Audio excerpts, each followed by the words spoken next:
Audio book NEET 2025 अध्याय 6 पुष्पी पादपों का शरीर। 1 से 3 क्वेश्चन का वेटेज। डिलेक्टेड टॉपिक्स हैं ऊतक, द्वितीयक वृद्धि। पढ़ना क्या क्या है? ऊतक तंत्र, द्विबीजपत्री तना, एकबीजपत्री पादपों का शरीर। स्टार्ट। आप बड़े प्राणियों, पादप तथा जंतु प्राणी दोनों में रचनात्मक समानता तथा बाह्य आकारिकी में विभिन्नता देख सकते हैं। इस प्रकार जब हम भीतरी रचना का अध्ययन करते हैं तब हमें बहुत सी समानताओं तथा विभिन्नताओं का पता लगता है। इस अध्याय में हम उच्च पौधों में भीतरी रचनात्मक तथा कार्यात्मक संरचनाओं के विषय में पढ़ेंगे। पौधों की भीतरी संरचना के अध्ययन को शारीरिक कहते हैं। पौधों में कोशिका आधारभूत इकाई है। कोशिका ऊतकों में और ऊतक अंगों में संगठित होते हैं। पौधे के विभिन्न अंगों की भीतरी संरचना में अंतर होता है। एंजियोस्पर्म में एक ही बीजपत्री की शारीरिकी द्विबीजपत्री से भिन्न होती है। भीतरी संरचना पर्यावरण के प्रति अनुकूलन को भी दर्शाती है। 6.1 ऊतक तंत्र। हम अब तक विभिन्न प्रकार के ऊतकों तथा विभिन्न उनमें स्थित कोशिकाओं के प्रकार के आधार पर चर्चा कर रहे थे। आओ अब हम देखें कि पौधे के विभिन्न स्थानों पर स्थित ऊतक कैसे एक दूसरे से भिन्न होते हैं। उनकी रचना तथा कार्य भी उनकी स्थिति के अनुसार होते हैं। रचना तथा स्थिति के आधार पर ऊतक तंत्र 3 प्रकार का होता है। ये तंत्र है बाह्य त्वचीय ऊतक तंत्र, भरण अथवा मौलिक ऊतक तंत्र, संवहनी ऊतक तंत्र। 6.1 बाह्य त्वचीय ऊतक तंत्र। बाह्य त्वचीय ऊतक तंत्र पौधे का सबसे बाहरी आवरण है। इसके अंतर्गत बाह्य त्वचीय कोशिकाएं, रंध्र तथा बाह्य त्वचीय उपांग मूल रोम आते हैं।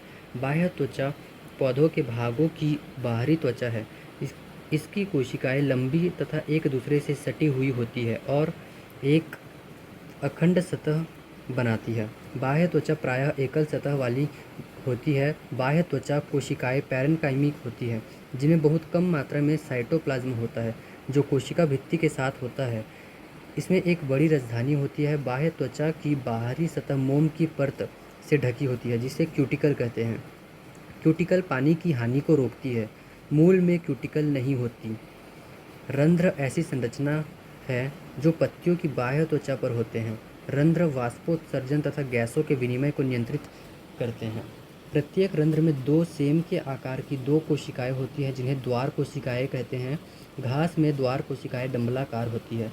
द्वार कोशिका की बाहरी भित्ति पतली तथा आंतरिक भित्ति मोटी होती है। द्वार कोशिकाओं में क्लोरोप्लास्ट होता है और यह रंध्र के खुलने तथा बंद होने के क्रम को नियमित करता है। कभी कभी कुछ बाह्य त्वचीय कोशिकाएं जो रंध्र के आसपास होती है, उनकी आकृति, माप तथा पदार्थों में विशिष्टता आ जाती है। इन कोशिकाओं को सहायक कोशिकाएं कहते हैं। रंध्रीय छिद्र। द्वार कोशिका तथा सहायक कोशिका मिलकर रंध्री तंत्र का निर्माण करती है। चित्र 6.1। बाह्य त्वचा की कोशिकाओं पर अनेक रोम होते हैं। इन्हें मूल रोम कहते हैं। ये बाह्य त्वचा की कोशिकाओं का एक कोशिकीय दीर्घीकरण स्वरूप होती है, जो जल एवं खनिज तत्वों के अवशोषण में सहायक होती है। तने पर पाए जाने वाले ये बाह्य त्वचीय रोम त्वचा रोम ट्राइकोम्स कहलाते हैं। प्ररोह तंत्र में यह त्वचा रोम बहुकोशिकीय होते हैं। ये शाखित या अशाखित तथा कोमल या नरम हो सकते हैं। ये स्रावी हो सकते हैं। ये वाष्पोत्सर्जन से होने वाले जल की हानि को रोकते हैं। 6.1.2 भरण ऊतक तंत्र। बाह्य त्वचा तथा संवहन बंडल के अतिरिक्त सभी ऊतक भरण ऊतक बनाते हैं। इसमें सरल ऊतक जैसे पैरेन्काइमा, कोलेनकाइमा तथा स्क्लेरेन्काइमा होते हैं। प्राथमिक तने में पैरेन्काइमिक कोशिकाएं प्रायः वल्कुट, कॉर्टेक्स, परिरंभ, पित्त तथा मज्जा किरण में होती है। पत्तियों में भरण ऊतक पतली भित्ति वाले तथा क्लोरोप्लास्ट युक्त होते हैं और इसे पर्ण मध्योतक मीजोफिल कहते हैं। 6.1.3 संवहनी ऊतक तंत्र। संवहनी तंत्र में जटिल ऊतक जाइलम तथा फ्लोएम होते हैं। जाइलम तथा फ्लोएम दोनों मिलकर संवहन बंडल बनाते हैं। द्विबीजपत्री में जाइलम तथा फ्लोएम के बीच कैम्बियम होता है। ऐसे संवहनी बंडलों जिनमें कैम्बियम होता है और वे लगातार द्वितीयक जाइलम तथा फ्लोएम बनाते रहते हैं, उन्हें खुला संवहन बंडल कहते हैं। एक बीजपत्री पादपों में कैम्बियम नहीं पाया जाता। चूँकि वे द्वितीयक ऊतक नहीं बनाते, इसलिए उन्हें बंद संवहन बंडल कहते हैं। जब जाइलम तथा फ्लोएम एकांतर तरीके से भिन्न त्रिज्या पर होते हैं, तब ऐसे बंडल को अरीय कहते हैं।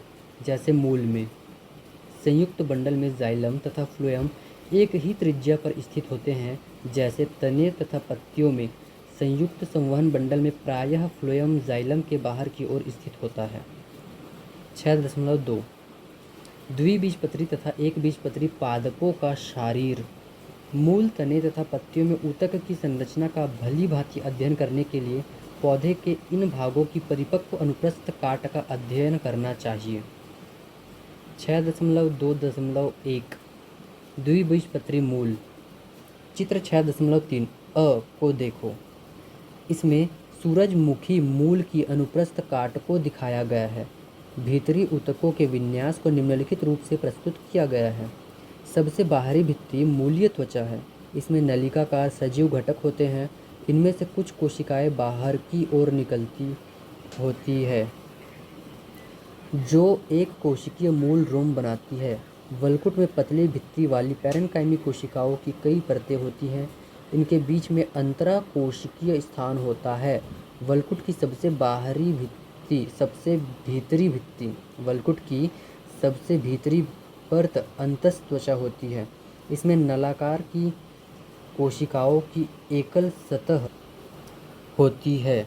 इन कोशिकाओं में अंतरा कोशिकीय स्थान नहीं होता। अंतस्त्वचा की कोशिकाओं की स्पर्श रेखीय तथा अरीय भित्तियों पर कैस्परी पट्टियों के रूप में जल अपारगम्य मोमी पदार्थ सुवेरियन होता है।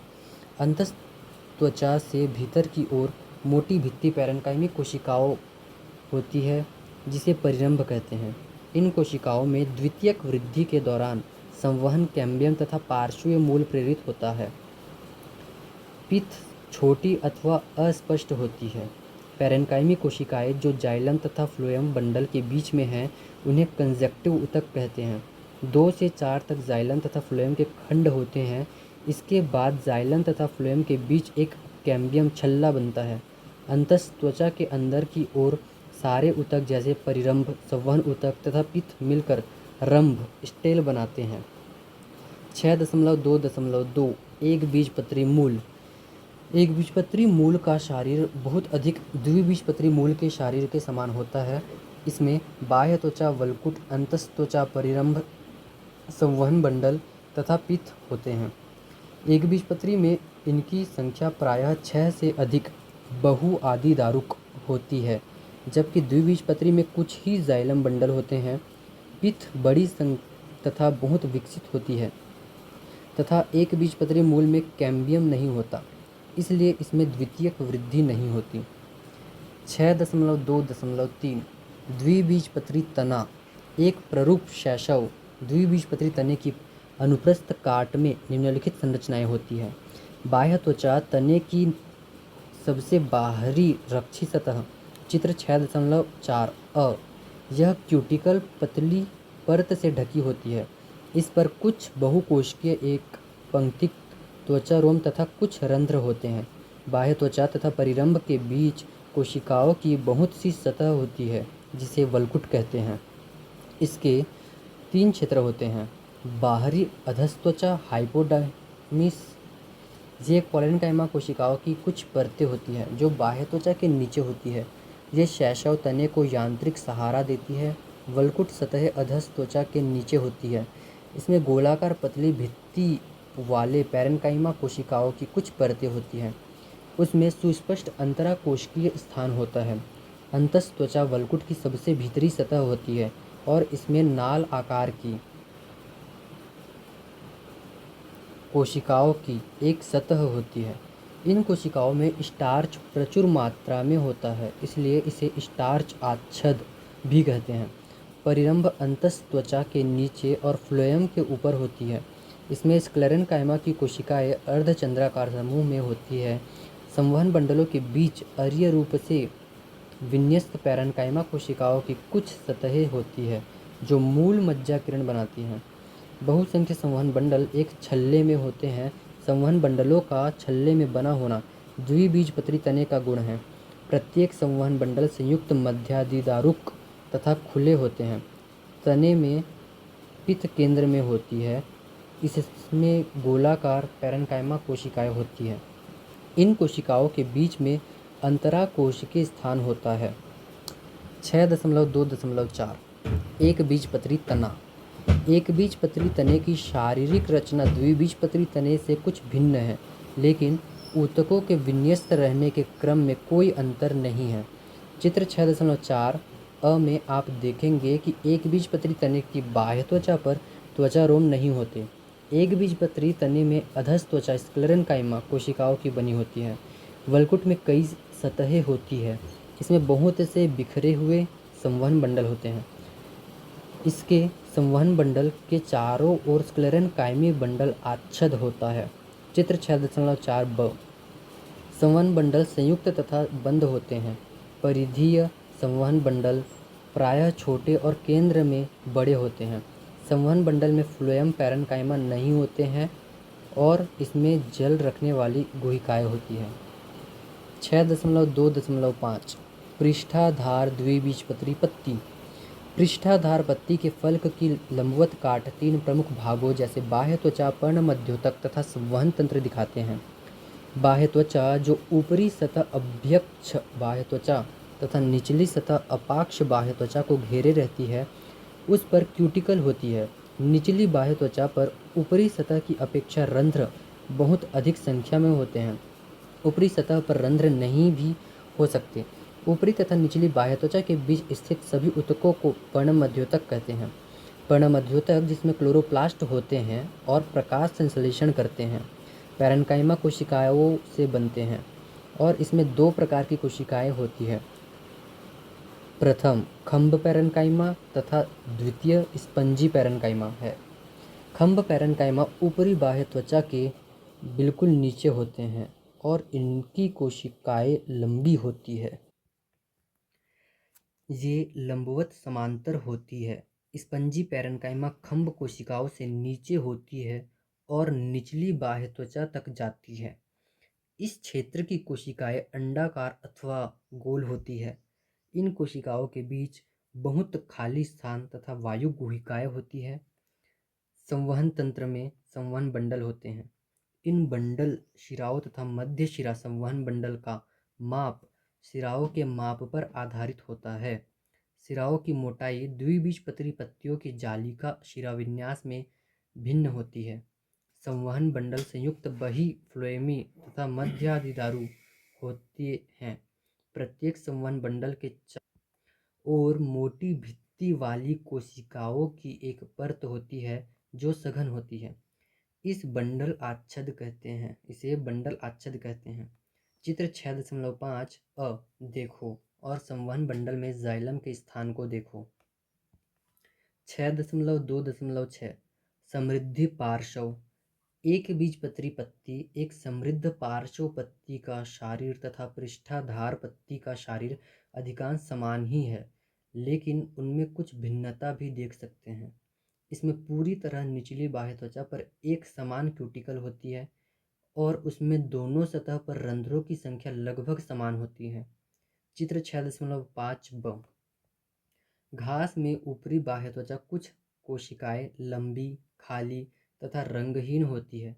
इन कोशिकाओं को आवर्धत्वक कोशिका कहते हैं। जब कोशिकाएं स्फीत होती है तब ये कोशिकाएं मुड़ी हुई पत्तियों को खुलने में सहायता करती हैं। वाष्पोत्सर्जन की अधिक दर होने पर ये पत्तियां वाष्पोत्सर्जन की दर कम करने के लिए मुड़ जाती हैं। एक बीजपत्री की पत्तियों में शिरा विन्यास समांतर होता है। इसका पता तब लगता है जब हम पत्ती की लंबवत काट देखते हैं, जिसमें संवहन बंडल की माप भी एक समान होता है। यहाँ होता है चैप्टर एंड। धन्यवाद।